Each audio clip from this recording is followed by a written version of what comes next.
Many players make this huge mistake with their tossing arm on their serve. The mistake that I'm referring to is dropping the tossing arm directly after you toss the ball up.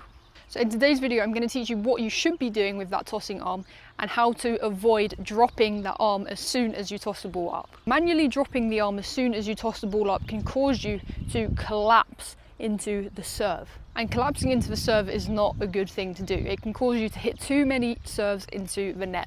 And it also means that you're not driving up fully into the serve, meaning that you're leaving a lot of power on the table and you're not using your kinetic chain as efficiently and effectively as you could be. What we want to be doing is naturally allow our dominant shoulder to come higher than the non-dominant shoulder. And this naturally happens as we come out of our racket drop and we come into this contact phase like so.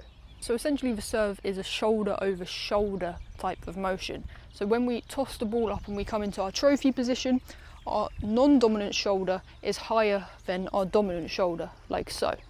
However, as we come into the racket drop phase and we start to unload from the racket drop phase, you can see that this shift in shoulders is going to occur. So my dominant shoulder is going to come to a position higher than my non-dominant shoulder. So naturally, as I come out of the racket drop position, my non-dominant arm is going to come down and tuck into my body like so. And now our positioning of our non-dominant hand as we come into contact changes depending on what type of serve we're hitting. So on a slice serve and a flat serve, our torso rotation is greater on these types of serves. So therefore our non-dominant hand is going to come round to the side like this to allow for our torso rotation, like so. However, with the kick serve, we want to ensure that there's less torso rotation happening and that we're staying side on onto the serve for longer. And so therefore our non-dominant hand is going to tuck into our body like so to kind of block too much rotation into the serve, because that's going to cause us to hit a slice serve or a flat serve. So for a kick serve, we're going to end up with our non-dominant arm coming down like so. For a slice and a flat serve, we're going to have our non-dominant hand rotating around like so to allow for that nice torso rotation and power generation into the serve.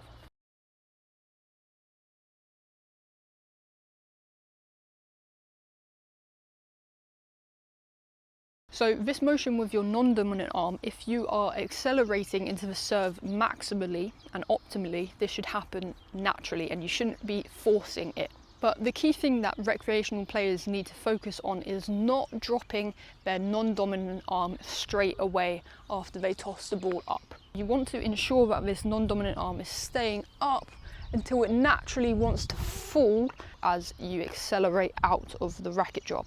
Like I said, the shoulder over shoulder mechanism. So if you struggle with this aspect of your serve, if you struggle with your tossing arm dropping too early, then I have a couple of drills that you can try to help improve this. The first drill is to simply just do some overarm throws, but focusing on what you're doing with your non-dominant arm. If your throwing mechanics are good and solid, you're going to find that your non-dominant arm stays up and pointing forward until you get into this position where you're about to release. So in the tennis serve, this is that racket drop acceleration into contact. If I were to throw and drop my tossing arm down straight away, then I would find myself collapsing into the throw and throwing that ball a lot lower than I'd want it to be. So I could find myself even throwing that ball into the net if I were to come here and just drop the arm quickly like this, because my torso will collapse. I'm not getting that shoulder over shoulder mechanism that I need. So this concept is what you need to apply to your tennis serve.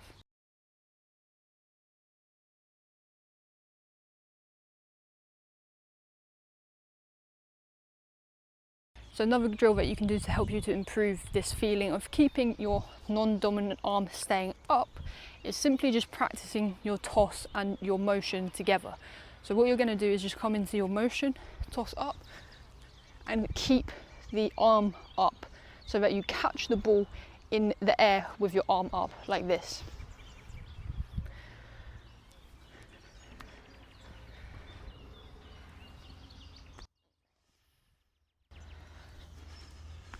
And then once you've done 10 of those in a row and you feel like you've got that nice rhythm, then you can start to try and hit the ball, keeping that non-dominant arm up.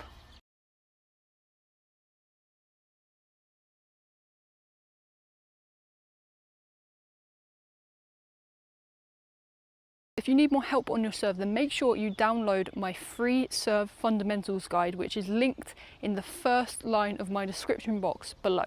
And guys, I'll see you in my next video.